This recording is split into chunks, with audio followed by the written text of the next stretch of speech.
Ladies and gentlemen, welcome to LibertyCon 2019.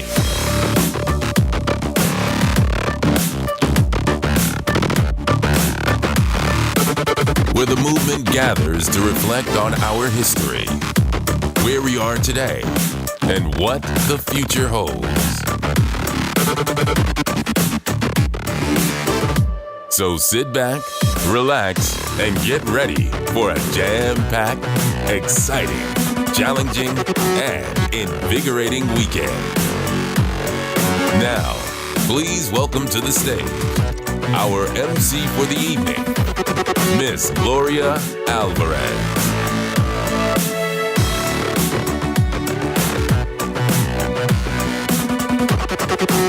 Thank you. Welcome to LibertyCon 2019. How's everyone doing? My name is Gloria Alvarez, and I'm so excited to be with you guys this weekend. Let's start by giving Students for Liberty a huge round of applause for this amazing event.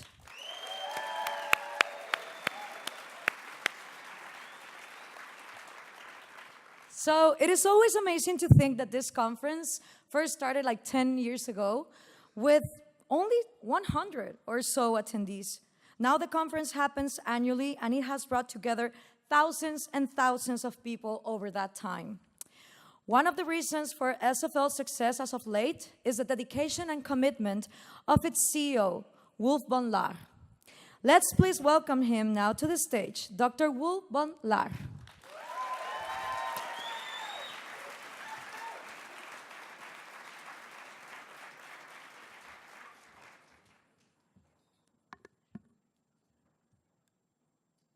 Destruction, war, economic turmoil, poverty, mass migration, and an utterly divided political class that spends its time just fighting and bickering every single day. That is what we see if we switch on the news. That is what we see when we open up the newspaper. This is how the world is portrayed to us. But this is not the truth. Tonight, I will make the case to you that the world is getting better. Not everywhere, not always in the same way, but it is indeed getting better. However, there is a lot of work to be done, and it has to start with us. This is the other point that I want to make tonight to you. Ladies and gentlemen, welcome to LibertyCon 2019.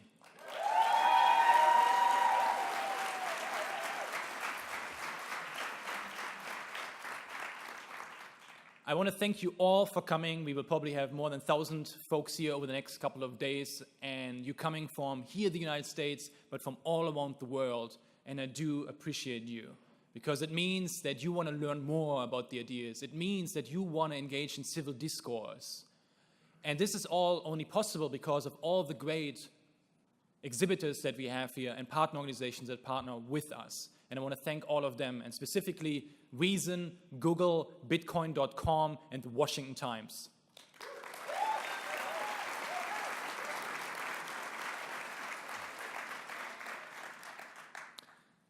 But now, let me tell you why the world is getting better. And let me start with an example. Because in 1978, it was the first time that China opened up their very, very rigid communist economy. They didn't do it completely, they're still heavily controlled, but they just did it a little bit. And it was enough for entrepreneurs to step in and to create products in the marketplace and serve customers. And within a very short time span, in just a couple of decades, more than 1 billion of people have been lifted out of absolute poverty. And this has happened in India, and is happening in India and in many other countries around the world. And the data is showing that. In the year 1820, 94% of the world's population lived in absolute poverty. Literally everyone in this room would live in absolute poverty, which is defined as having less than $2 a day to spend. Now, fast forward, in the 1980s, nearly half of the world was still in poverty. Every second person in this room would live in absolute poverty. Now, since 2018, it is 8.6% of people who live in absolute poverty. Still too much, but it's a much better world. And it's remarkable because think about this. This is just data, but imagining the billions of people, the billions of families that now have a choice to see their daughter, their son go to school, go to university, instead of seeing them toiling on the fields and maybe even dying by the age of 25. And this is truly remarkable. And we see many things improving as well. Illiteracy generally is receding, diseases are receding, and so is poverty in general. However, these things don't make the news. However, they're gradual, relentless, and good. We see life expectancy going up. We see that there are fewer assaults, sexual assaults going on. We see there are fewer people now victims of violence or victims of natural disaster. All of that is being shown as data, and we can take pride in this because we, as pro-liberty advocates, can explain this. We can say this is due to the rule of law, markets, property rights, and people being free to choose. And virtually no economist would disagree with that, because if you have economic freedom, you would have economic prosperity. Happiness will go up, life expectancy will go up, tolerance will go up, and all of that is correlated. Again, is it perfect? Is it homogeneous? Is it everywhere? No. But we see this trend, and it's something that we need to celebrate. However, I'm the first to admit it's not perfect either. If you look at these countries, we have seen recently some successes with pushing back the regulatory state, and we have seen some semi-decent tax reform. However, we also see stupid trade wars which harm the American people and people all around the world. And we see an utterly divided political class that cannot even talk to one another anymore. More importantly, though, in the last decade, we see most industrial countries not support free market economic policies anymore. And we do know that young people specifically have given up on the free market. Their support of the free market is declining rapidly, and we see this every single day in Students for Liberty. That's the reason I'm so excited that you are here, because I think the movement has been growing and we can push back against that. But we have to look at ourselves first, because it's so easy to just wag the finger and point out everything that's wrong with the world and blaming others. And it's very easy to say, oh, the world would be so much better if everybody would have read Mises' You in Action or Hayek's Road to Serfdom or Atlas Shrugged. Then the world would be so much better. Why can they not just read that stuff? And many people from the left and the right do the same thing, just pointing the finger. And that is the wrong approach, because then we display ourselves as a victim of the others, the victim of government or the victim of society in general. But we as pro-liberty advocates understand it's liberty and its responsibility. So let me tell you a story of someone who took his responsibility seriously. His name is Khalid, and he's a personal hero of mine. Khalid lives in Afghanistan, a war-torn place, violence on a daily basis, a lot of turmoil. But he's not complaining, he is taking action. So he organized the first ever Students for Liberty conference in Kabul. And while there were bad circumstances, he still made it happen. There was actually a lot of traffic on the roads, and they had to push back the event for like 1 or 2 hours because there was a suicide bomber that led to the traffic. We cannot imagine circumstances like this, but he called everyone up and made them come to that event so that they can talk about the ideas of liberty in the same way that we are talking about the ideas of liberty here tonight. And that is just remarkable. And many people don't agree with him in his society, of course, either. Same as your campus or in your community or with your family. But he goes out there. He has a smile on his face. He works every day hard. He has a beautiful family. And even though people disagree with him, he stands behind his principles, and that demands respect. So people cannot just dismiss him. And compare that to a younger version of myself. Because when I first discovered the ideas of liberty, I read everything that I could. and I was so excited about the ideas, and I thought, I found the truth. I know it all now. And I had the perspective that if somebody disagreed with me and advocated for policy X, it would mean that they would advocate violence against me. While that is theoretically correct, it was not very productive. I came across as self-righteous. I was not listening to people. I was just saying, like, but how could you do this? And I know that I've pushed people away from the ideas that I hold so, so dear. But hopefully I've learned one or two things since then. I've improved myself, tried to become a better communicator, and that starts with listening to others, trying to understand where they're coming from, what are their values, what are their goals, and how does it compare to the goals that we as pro-liberty advocates have. That's how we truly make a difference in this world, by focusing first and foremost on us instead of others. Because there's so much that we can do better as pro-liberty advocates right now. Because if a person becomes good enough and we become interesting enough and we're doing cool stuff, other people will come to us and seek our advice. However, if nobody is coming to us and asking for advice, or how do you believe we could fix poverty in America, and nobody asks us any of these questions, then there's still homework to be done. And I believe we can reverse that trend, that young people believe more and more into socialism if we do this. And we can reverse this trend with the liberty movement, because it has grown considerably. Because just 50 years ago, there was just the Cato Institute, the Fund for American Studies, the Institute for Main Studies, and the Foundation for Economic Education. Now, just look at this exhibit hall. It's dozens of organizations. One of our favorite partners is the Atlas Network, and they have grown from 60 partner organizations to 484, here in the United States and around the world. All organizations that work towards more liberty in their country. We know that the State Policy Network now works with think tanks in every single state in the US and fighting for free market policies. And we do see this also in Students for Liberty. Now, I would like to ask all of the volunteer student leaders to please rise up of Students for Liberty. Yes, you all volunteers.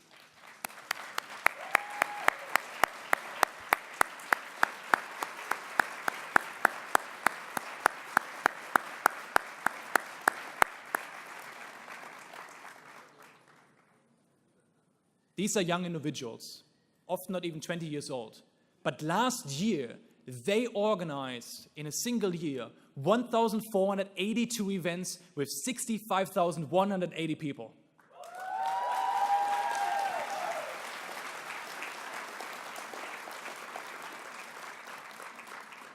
That's more events and attendees in a single year than in the last 10 years combined of Students for Liberty's history.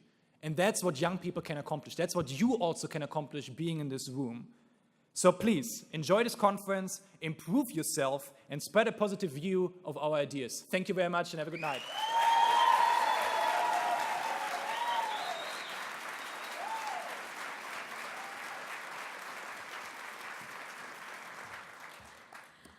Thank you, Wolf. It's now my pleasure to introduce a legend in the libertarian movement. Our next speaker is Arthur Brooks, president of the American Enterprise Institute. Dr. Brooks is a contributing opinion writer for the New York Times, host of the podcast The Arthur Brooks Show, and the best-selling author of 11 books on topics including role of government, economic opportunity, happiness, and the morality of free enterprise. His next book, Love Your Enemies, and a feature-length documentary, The Pursuit, will be released in March 2019. Now, before Arthur takes the stage, we are delighted to share with you a trailer of The Pursuit. This feature-length film is the culmination of 3 years of research, conversations, and travel across 3 continents to seek an answer to the question, how can we lift up the world, starting with those at the margins of society? Along the way, it reveals the secrets not only to material progress, for the least fortunate, but also greater happiness for all people. For more information on the film and screenings in your area, please visit thepursuitmovie.com. Please join me to welcome Arthur Brooks. I don't claim to have all the answers, but the answers that I've found have truly changed my life. Arthur Brooks, sir. Thank you, Mr. President. It's an honor to be here and with all of you. Poverty is the thing I care about the most.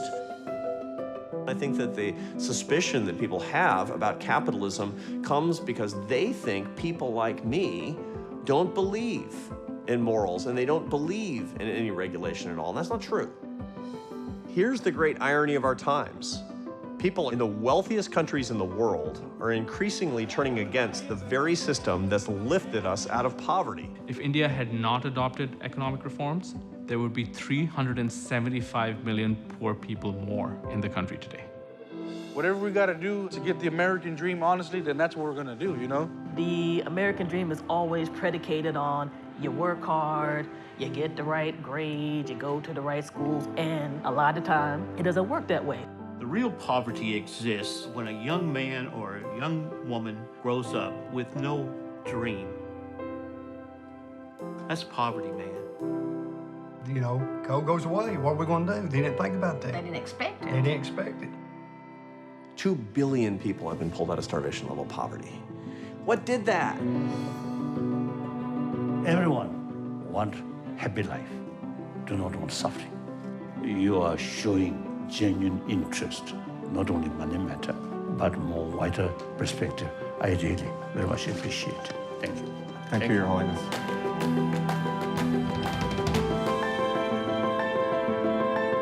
The point of the American experience is a moral consensus that our society should push opportunity to the people who need it the most.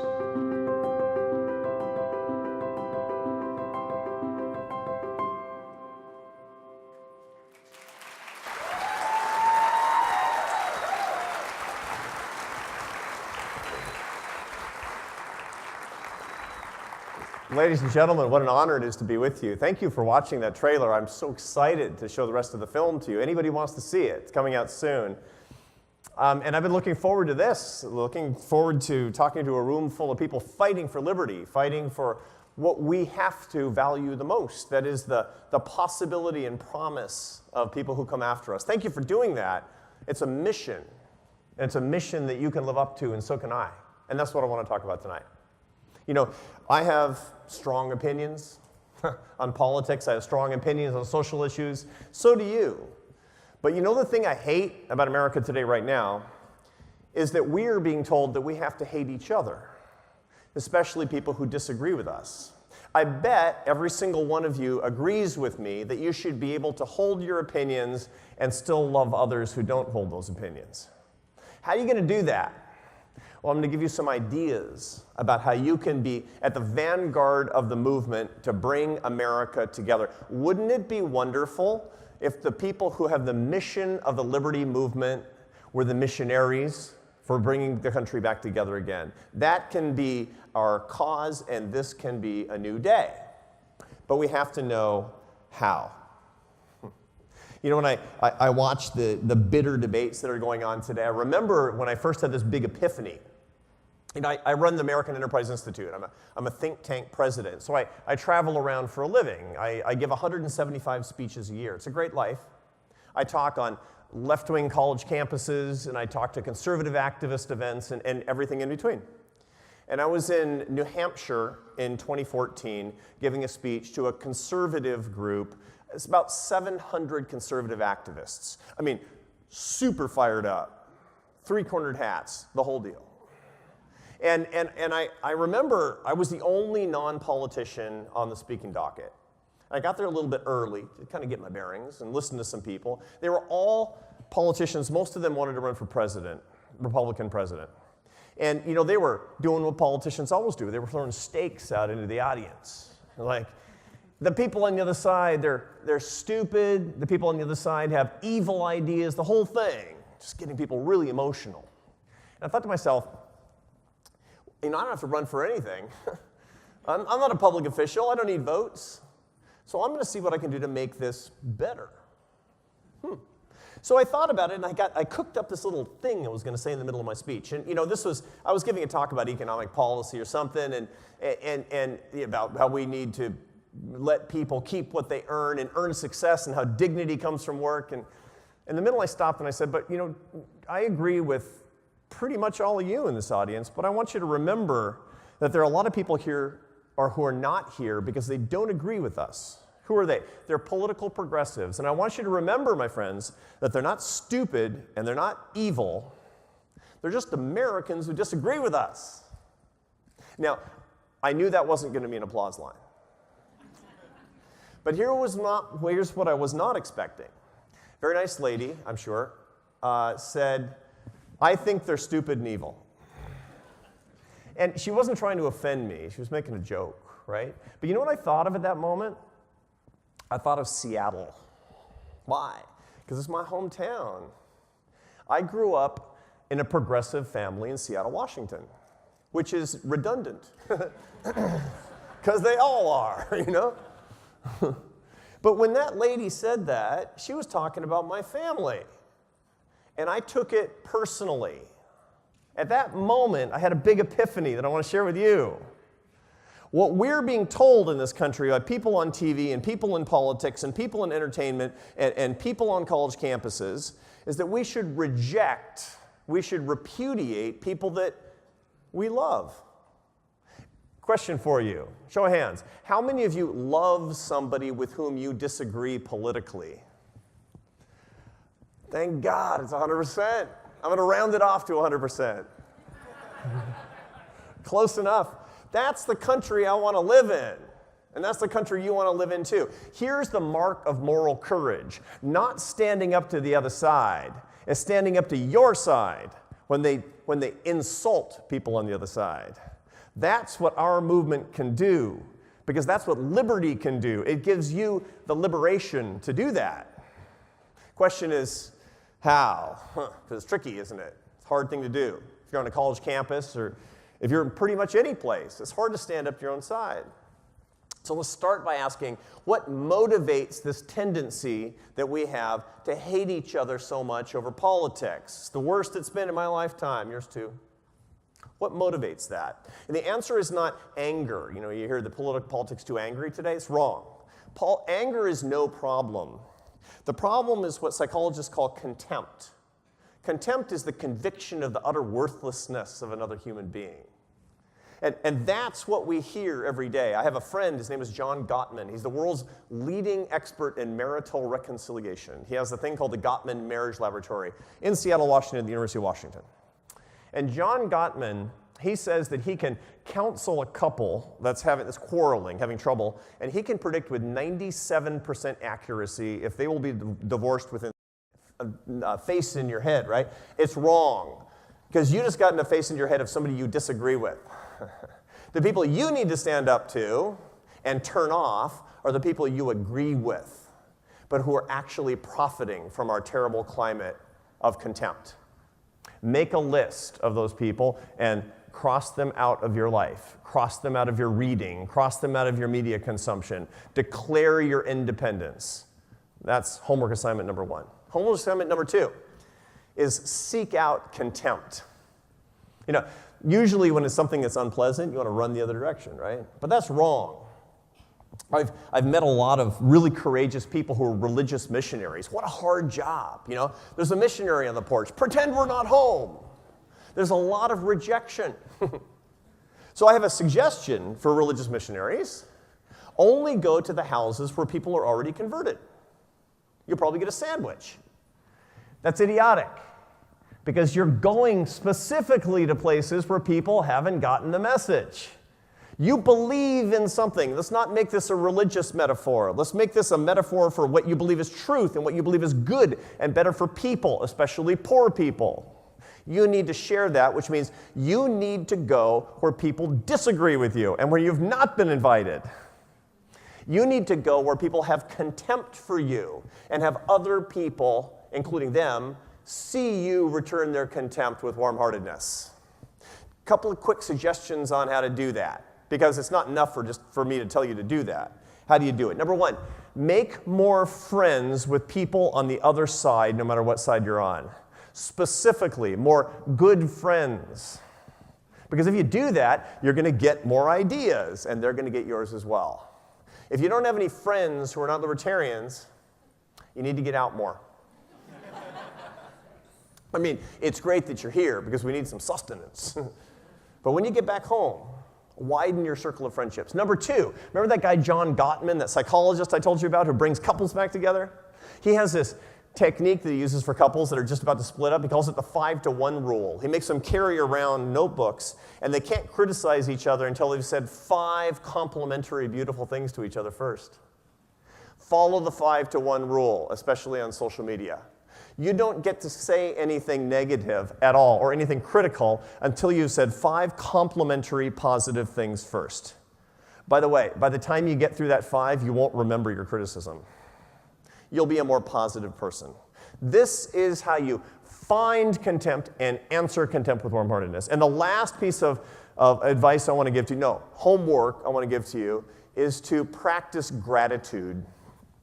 You know, that was the secret. You know, my guy in Dallas, I accidentally just said, thank you. Thank you for writing to me. Thank you for reading my book. You know, there's a great study from the University of California, Santa Barbara, where psychologists, they took 2 groups of undergraduates, and they assigned randomly one to make a list of current events and the other to make a list of the things they were grateful for. And they had to review their list every day, and every Sunday they had to update it. At the end of 10 weeks, the gratitude listers were 25% happier than the current events listers.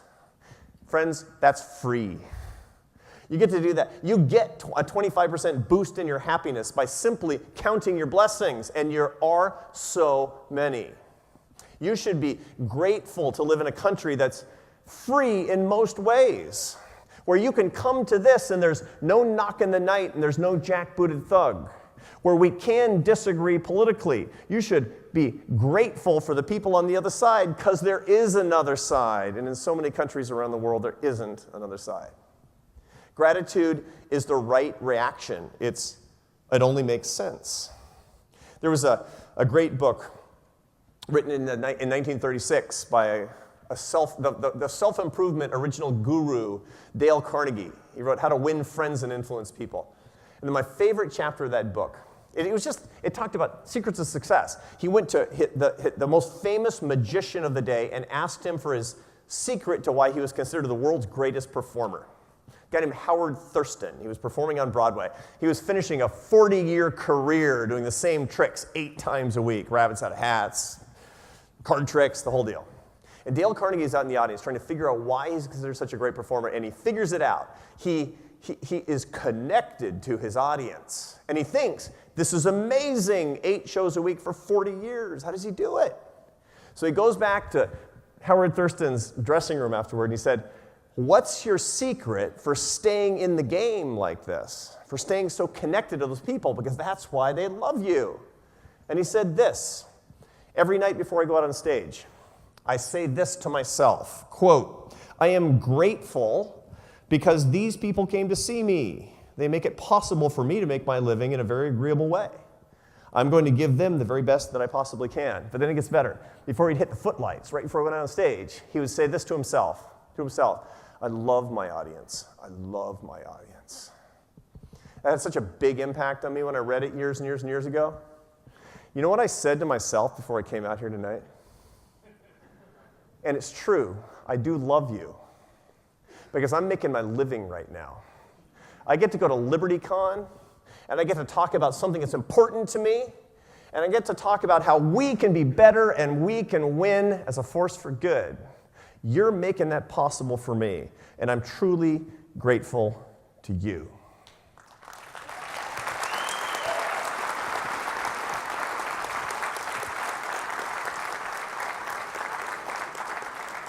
So here's my last word, my friends, and then I turn back the stage over to the folks that are going to entertain you for the rest of the evening tonight. You know, I talked about a couple of times about the mission spirit, about changing hearts and changing minds toward the things that we know are not just good for us, but are good for everybody, especially the people at the periphery of our society who need us the most. That's the reason that liberty really matters. Not for us in this room, but for them who can't be here. That's the spirit of service. And I talked about how missionaries think about this with a very special zeal. This is not a religious idea. And so I want to leave you with one image of this. There's a a retreat center near my home, and my wife and I, we teach young couples, we're 25 or 30 young couples a month. We talk to them about marriage preparation. They're engaged. We've married, my wife and I have been married for 28 years. We got a little bit of experience under our belts. Give them some ideas, right? And it's a religious center. And I noticed one time as I was leaving that there was a sign over the door. Not when you come in, but when you're leaving. It's for people who are in this religious retreat center to read before they go out into the parking lot. You know what it said? You are now entering mission territory. I thought to myself, that's not just a religious message. That's a message for anybody who thinks that they can serve others better and who want to lift people up and bring them together with truth. Now, so what I want you to do, if you want to put these ideas into action, I want you to burn something into your brain. I want a message that you can remember. So what I want you to do is, I want you to imagine that there's a sign over each one of these doors. You who love liberty and want to share it, when you leave through these doors tonight, the last thing for you to remember is that when you leave LibertyCon, you are now entering mission territory. God bless you and thank you.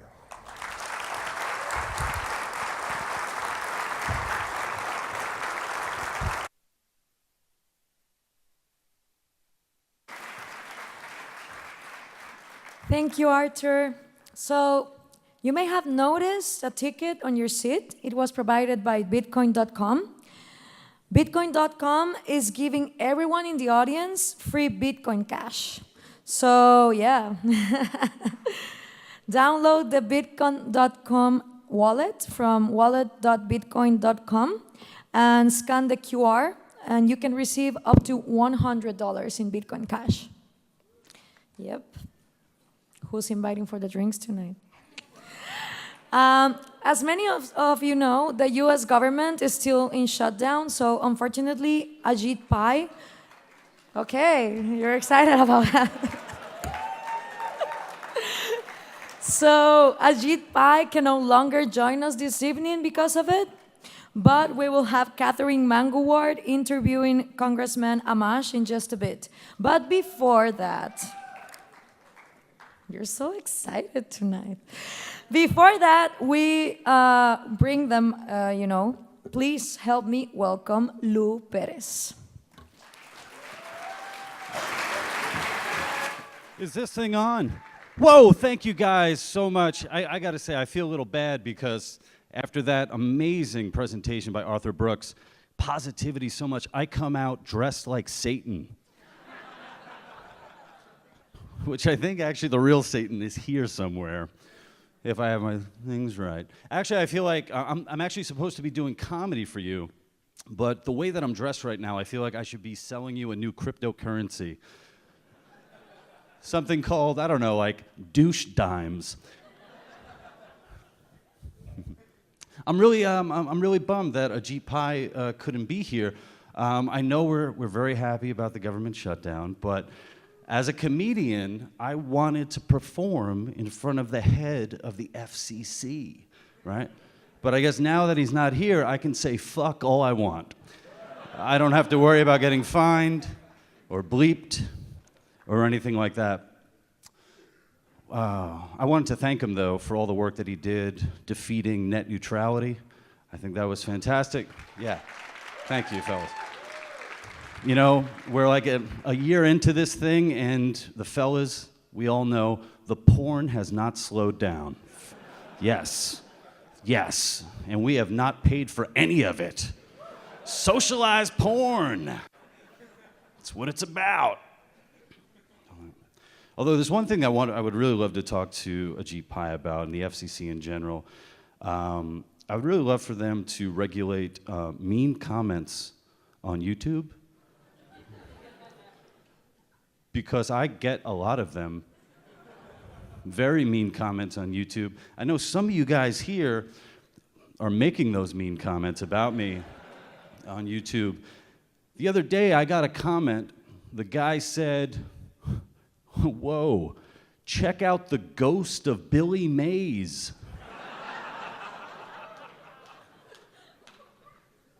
You guys all know who Billy Mays is? OxyClean Billy Mays. You know, and I was so pissed off because never in my life, like I've been called so many different things online, but that was the most specific thing, the ghost of Billy Mays. And I was so upset for so long. But then I thought about, well, wait a minute, hold on. I'm not gonna take that as an insult. I mean, let's be real. You don't sell all that OxyClean without sex appeal. Like, I don't know how good that shit is at cleaning or removing stains, but Billy, he's selling you the fantasy, right? You come home after a long day of work,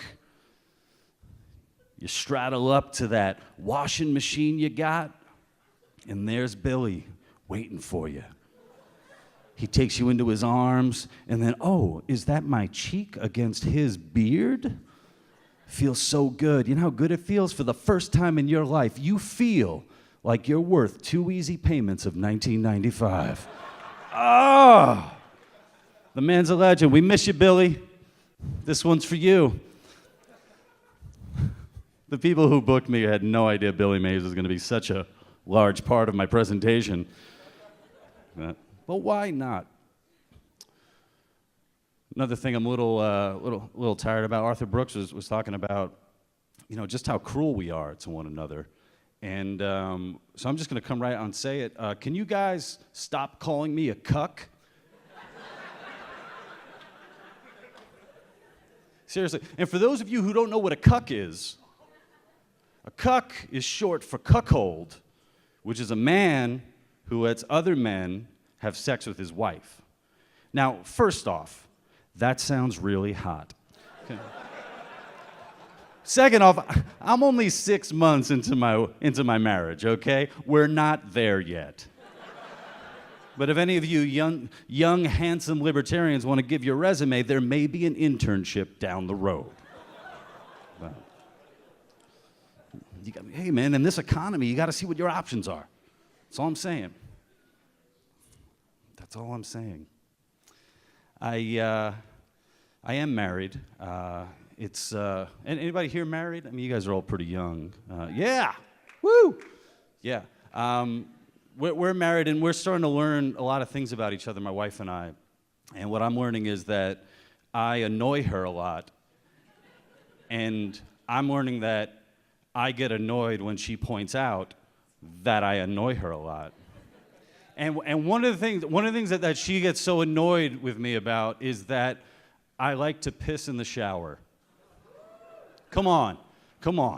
Fellas, come on. You know how much fun it is to be standing, facing the toilet, but aiming for the shower. God made us that way. He did. But you know, I mean, she has her faults too. Like, there's something that I learned in our relationship. When summertime comes around and I get sunburnt on my shoulders, I have to leave the dead skin for her. She's a peeler, guys. She's a peeler, and she attacks that shit like and peels the skin on my shoulders like she's gonna find a better man under there. But she ain't. She's not gonna find a better man right there. All she's going to be left with is this libertarian wearing an $80 suit he got off of Amazon. Yeah. Thank you. I am part of the reason why the poverty is going down in China. That's all I'm saying. $80 at a time. You're welcome to our Chinese brothers and sisters over there. But I am a libertarian, and I think Arthur was talking about just how great it feels when you're able to come into this warm community and we love seeing one another. But then we got to go back, you know, to our real lives. And me, I'm from New York, right? So that means that I am the only libertarian in New York that I want to hang out with. Have you ever met a libertarian? Holy shit. I mean, you are these people. You know what I'm talking about, right? Have you ever had a conversation with a libertarian? It does not feel voluntary. Whoa. But I have this sign that I do with my friends, right? If I'm at an event and I'm in a conversation I want to get out of, okay? And some of you guys will be the reason for it. But others, I want you to save me, okay? So it's a really simple thing. All I do is I tug on my ear and go, "Kill me!" And then you know it's time to save Lou from another conversation about Hayek. Like, it's just time to save me from that conversation. You know, it could be lonely. It could be really lonely being a libertarian in New York. But I try to make friends, right? And I try to make friends with liberals as much as I can. I try it all the time to make friends with liberals. And it's always the same story. I always go up to them. I'm like, "Oh, come on, guys. We agree on all the fun stuff. Drugs and prostitution. I just want you to buy your drugs and prostitutes with Bitcoin. Like, can we just do that?" Or my crypto, douche dimes. I think douche dimes is going to stick. I think there's going to be no bubble whatsoever with douche dimes, whatsoever. But one of the greatest things about being a libertarian is that we know every 4 years, no matter what, we're going to be unhappy. And it's just beautiful just knowing that, just going through life like, hey, you know what, that is a constant. That's wonderful. That's great. I have a lot of friends who absolutely hate Donald Trump. They can't stand him whatsoever. And my warning is like, look, you don't have to like him, but you can't let him drive you crazy, right? That's so important. You got to keep your head on. I have a buddy of mine. Yesterday, he's like, "Oh, look at Trump. He's so fat and ugly." I'm like, "Dude, you guys have the same body type. At least Donald Trump is 72 years old. Motherfucker, you're 30 years old. And let's not pretend that, like, under the Obama administration, you weren't a complete mess. Like, come on, man. If anything, my friend should be happy that Donald Trump is president. Why? Because Obama was tall, good-looking, charismatic. Under the Obama administration, my friend was what? Maybe a 3? But under Donald Trump, come on, the dude is gross. My friend could be a 4 if he gets his shit together. Very important about that. I don't know how you guys feel. Do you guys miss Obama at all? No? I miss him a little bit. I can miss him. It's all right, I have a microphone. I can miss him. I miss Obama because of the charisma, without a doubt. It was all about the charisma that got me. I'm actually one of those people, when I heard about Obamacare, I thought it meant he was literally going to be my doctor. He wasn't.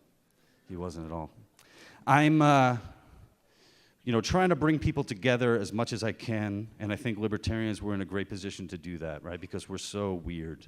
And people are like, even if people are like, "Oh, that's my weirdo libertarian," I can't really get mad at them. It's wonderful. You can bring us together. And I think a real topic that we could really come together on is climate change. Let me explain. A lot of people were upset when Donald Trump pulled us out of the Paris Accord. A lot of people were upset about that. And a lot of people cheered it on. And I think one thing I can say is, whether you were for the Paris Accord or you were against the Paris Accord, the one thing we can all agree on is that none of us read it. And that's beautiful, man.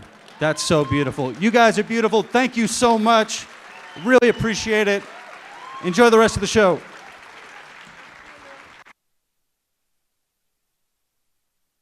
All right, so Congressman Justin Amash, otherwise known as Liberty Man, has made his career and being a staunch defender of pro-liberty ideas.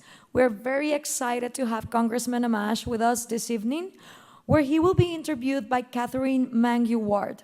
Catherine is one of SFL's newest members of the Board of Directors and the Editor-in-Chief of Reason. Please join me in welcoming Congressman Justin Amash and Catherine Mangue-Ward.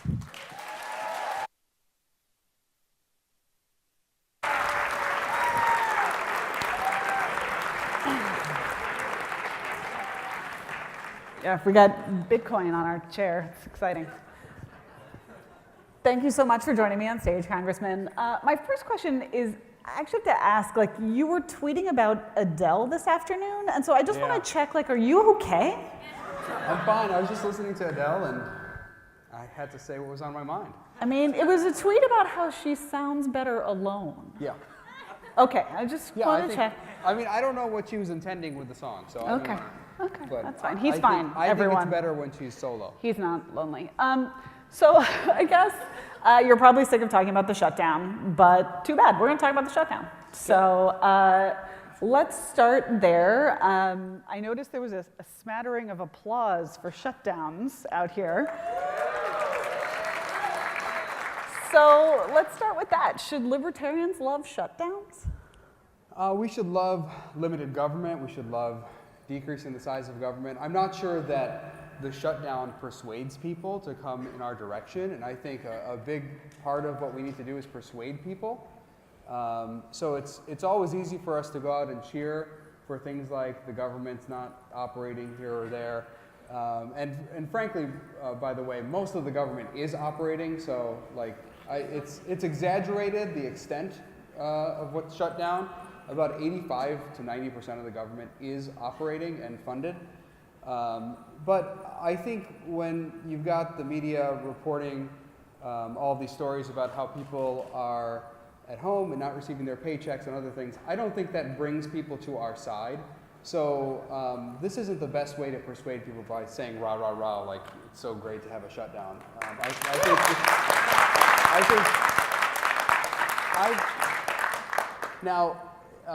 I don't support the appropriations that they're trying to bring back online. I think that a lot of that stuff could be eliminated from government, but we should do it in an orderly fashion. I've suggested to the Trump administration that they should open the government 1 week at a time and allow them to keep negotiating and maybe work on something better than what we'd otherwise get. Right now, I think that both sides are in a stalemate because neither one wants to have the big loss.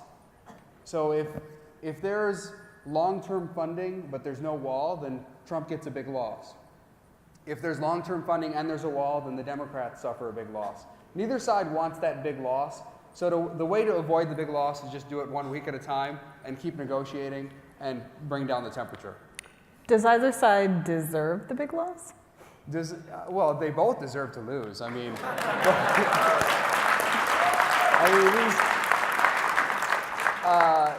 like people ask me about the spending bill, and at first I voted, as the Democrats voted, I voted no on the spending bill because when Republicans were in control of the House, it included wall funding, and people thought, oh, Justin's with us. The Democrats were like, Justin's with us. He's against the wall. And then when when the Democrats took control, then I still voted no. And they were confused by this whole thing. I'm against the funding overall. I think there's way too much spending. We're debating a wall that will be between $0 and $5 billion in the appropriations bill or bills. And the overall funding is about $350 billion. So we're talking about spending bills that are $350 billion, and they're talking about $0 to $5 billion. We're spending, tens of billions or maybe hundreds of billions too much on these parts of government, but we're talking about this wall. So you more than once have gone on the record as a kind of pox on both your houses, on the two parties. But I gotta ask, you still live in one of those houses. Yeah, sadly. Do you see it's that? a very sad house. That's why I'm listening to Adele, That's right. It's driven you. It's driven you to power ballads. It's too sad. Do you see that changing anytime soon? I mean, who knows?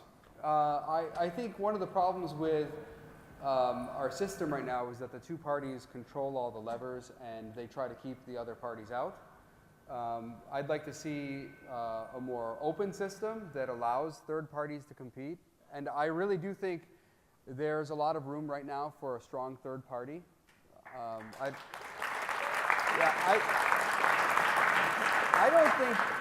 I frankly don't think most Americans like either the Republicans or the Democrats, and would be happy to have some alternative to these parties. You know, it would be a big move, and you know, who knows? You heard it here first. That sounded pretty waffly. Who knows? That's all I'll give you. Yeah. Why don't you, okay? Let's stay here for a quick second. Describe, if you would, an ideal third-party candidate for someone who might actually make some headway in the current electoral environment. Well, he wears Air Jordans, and okay, he's. We're gonna lean into it. Well, I think an ideal third-party candidate, like especially a Libertarian Party candidate, I mean, that's what I'll talk about. I think the ideal candidate has to be very libertarian, because if you're running in the Libertarian Party, you'd better be a libertarian. But it has to be a person who is persuasive to other people, can bring Republicans and Democrats on board, or bring a large part of the electorate on board, because you can't just appeal to diehard libertarians and win the election. I think that too often the party has made concessions to have more sort of squishy Republican candidates run as the Libertarian Party candidate, and then you destroy the Libertarian Party base. So you have to have the base aligned with the candidate, but that candidate has to be appealing to people beyond the base. I think that's the way to make the Libertarian Party more relevant, at least. I'll let you go ahead and do it if you want. You ready to announce? No, I'm not ready to announce anything. I had to try, guys. I'm a journalist. It's my job. So let's back up a little bit. Every Speaker of the House that you have worked under has hated your guts. Is that fair to say? Well, I don't know that they've hated my guts. I mean, I had a very good relationship with John Boehner. But I think you once told me he called you a word I'm pretty sure we're not allowed to say. Yeah, he said, I mean, but that's just how John Boehner is. Okay, that's fine. That's a sign of affection. It's like, that's yeah, fair. When he calls you like an a-hole and all these other things and 5 other words, it's just how he talks. Okay. But yeah, I think he liked me more than Paul Ryan liked me. But you know, Paul Ryan doesn't use language like that. And how are things going the last couple weeks? So, I mean, it's hard to say. It hasn't been good. I haven't voted yes that many times since Speaker Pelosi came into power. But I didn't vote yes that many times before either. Fair. It's, you know, all the speakers are bad. I mean, Arthur Brooks came in here, by the way. He was so positive. He was so full of love. We're just up here like, I think it's good. Sucks. I think it's good to be positive. I think it's good to have that positivity. And I heard a lot of what he had to say, and I think that's very good. Especially you're trying to reach out to other people and grow your base and bring people on board who otherwise disagree. But I think part of the problem with politics is people aren't honest enough about what's going on. And there's a lot of bad going on. And unless you can reckon with that bad stuff, you'll never get to the good stuff. You have to be able to acknowledge that Speaker Ryan was terrible at the job, and that Pelosi will be terrible at the job, and that Boehner was terrible at the job. If you don't acknowledge that, you'll never get to where you need to be. And the problem with these speakers is that they have become essentially the majority leader of the party. And that's not the role of the speaker. The primary role is to be the leader of the institution and to represent all of the American people as this leader of the institution. So you want to have a speaker who will open up the process, who will allow everyone to have their say, who will allow Republicans, Democrats, Libertarians, Independents, anyone who wants to come forward, offer amendments, and let's have a vote on it. Instead, what we have today is a speakership that is run very much top-down. So the speaker dictates everything to everyone, and then all the legislation is take it or leave it. Here's a bill, take it or leave it. And in fact, under Speaker Ryan, we weren't allowed in the last term to even one time, not even one time, go to the House floor to amend legislation.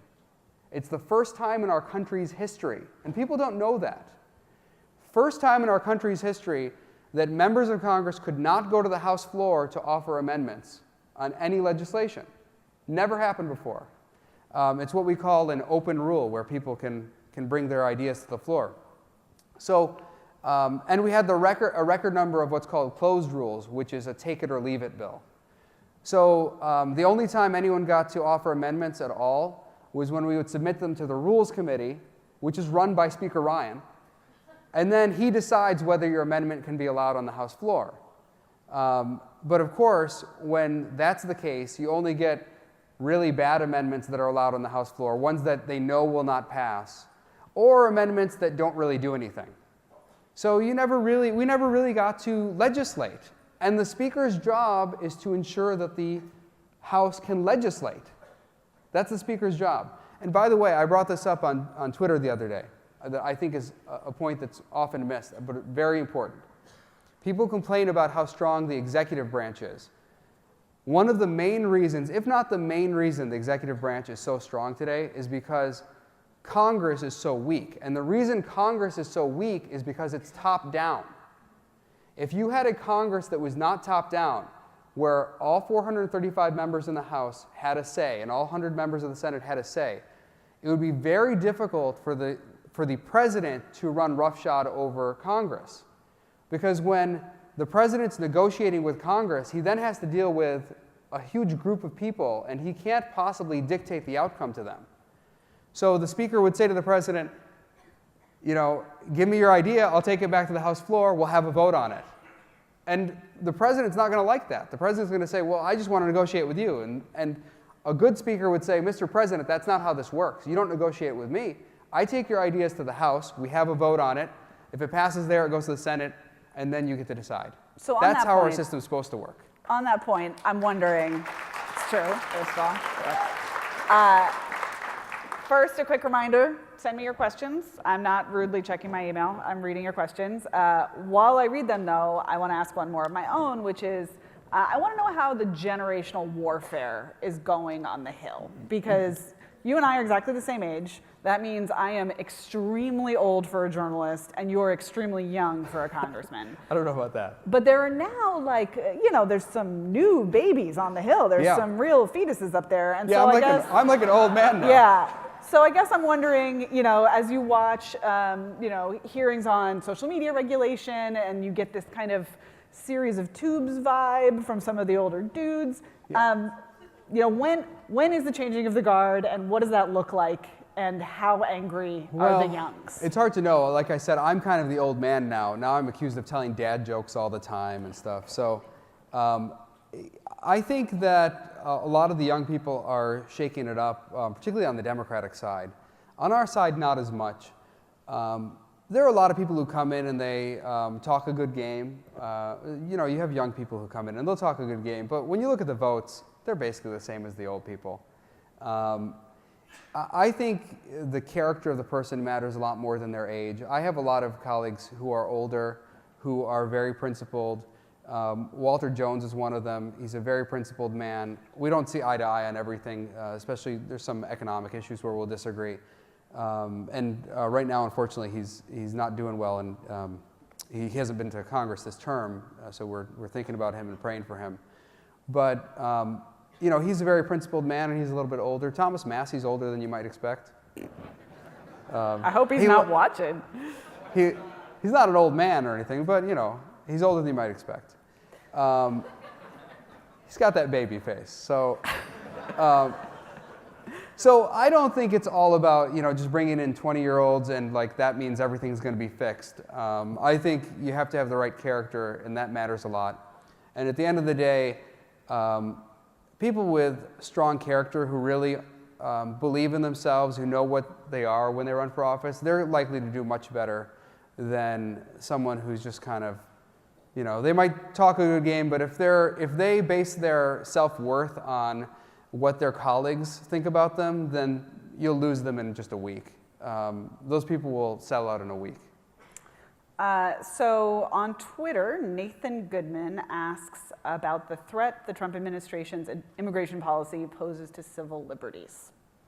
Yeah, well, I think it poses a big threat because, of course, first of all, for Americans who are of Hispanic background, for example, there are situations where their civil rights are being violated because they're being asked or may be asked to produce documents and other things based on just how they look. Someone might say, well, we don't trust that you're actually from this country, and we're gonna check you out. I think that people have really lost sight of what this country is about. This country is a place where everyone can come, where we obviously have laws, and laws have to be followed. And we have a system for people to come here legally. But whether you're a citizen or not, the Constitution protects you when you're here, when you're in the United States. I often get asked whether the Constitution applies to non-citizens. And of course, the Constitution applies to the United States. You know, this distinction of citizen or non-citizen is not really in there in the way that a lot of people think. So, of course, citizens can vote under our laws, and there are other privileges that the Constitution grants to citizens. But when we're talking about due process, when we're talking about equal protection, when we're talking about how the law treats people day to day, everyone is treated the same way under our system. And that's what makes America great. That is one of the greatest parts of America, that we're a country with people from all backgrounds who come here, and some of them might not be citizens yet, maybe they're trying to become citizens, but we're a country with people from all backgrounds. We live together, and we have a system based on liberty, and the idea that people can live out their lives and make decisions for themselves, and our Constitution protects that. A question from Hesham El-Maliki, who asks, do you see common ground or potential joint efforts with AOC, Ilhan Omar, and Rashida Tlaib, other newly electeds? Have you got anything in the works with the Dems? I can't speak to each one individually, but I would say that I do speak to a lot of progressive Democrats and some of the new ones as well. And yeah, we are talking about working together on a number of things. So especially civil liberties issues, foreign policy issues. We're going to try to have more regular meetings with them. Some of the House Liberty Caucus members, we're going to try to bring some of the progressives in to have these conversations. We're concerned about the renewal of Section 215, which is, of course, from the Patriot Act and the USA Freedom Act, which ended up being bad the way they designed it. So that's coming up this year, so we're going to have to work on that. We've been talking to them about the war in Yemen. We're talking to them about just wars generally, whether we should have troops in Syria. Why aren't we out of Afghanistan after all these years? Why aren't we out of Afghanistan after all these years? I don't know, and there are lots of areas of agreement. And on war issues, you will hear some of my colleagues, especially the more neoconservative ones, who will talk about how we have to stay in these foreign countries forever, which is insane. It's like when you try to bring your troops home from these wars, they like raise hell, like, oh no, we can't do that. But when we go to these wars, there's barely a peep. Everyone's just cool with it. So, at least in Congress, they're cool with it. So, this means that wars under this system where the president can put you into any war, but you can't pull out of the war, it means that the number of wars are just going to keep increasing, right? I mean, it's leveraged in that direction then. Yeah, we shouldn't be in a lot of these wars. It's time to bring them home. And in Afghanistan, we have people who are signing up now to fight who were born after 9/11. It's the longest war in our country's history. I think we need to really rethink what we're doing. And when you have a war, you should bring it to the American people. When you want to go to war, you bring it to the American people. You have a vote from their representatives in Congress, and you'd better have a game plan. You better know why you're there. And when you don't have an existing objective to be there, you should get out.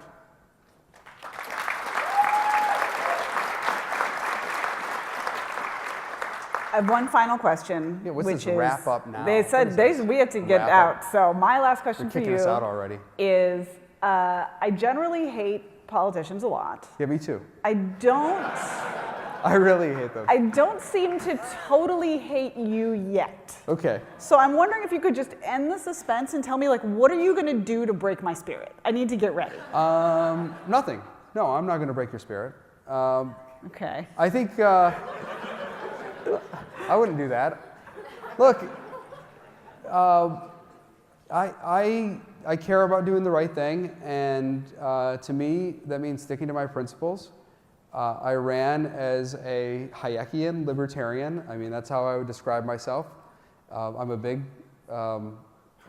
believer in F.A. Hayek and his writings. I think I think he strikes just the right balance for what I think. And I know you're like an anarchist, but so you're Anarchists can like Hayek so maybe too. I broke your spirit right there, but Yeah, we're still good. but whatever the case, look, I'm going to stick to who I am, and I think I've proven that it works. In my district, I've been successful many times, and it's no secret to anyone in my district what I believe. I call myself a libertarian every single time, and everyone knows that in my district, so I'm not running like as a secret libertarian or anything. And I think it works. I think people want that. They want independence. They don't want you to stick to what the two parties are doing. They want you to be principled. And guess what? I think a lot more politicians would realize this if they tried it. People will be very open to your principles if you stick to them and you explain what you do. I think they're so scared all the time of doing the right thing and sticking to their guns. They're afraid their constituents will boot them out of office, but it's just not true. Your constituents want someone who's honest and principled. I think that's what they really care about more than anything. Thank you very much, Congressman. Yeah. Thanks. Thanks, everyone.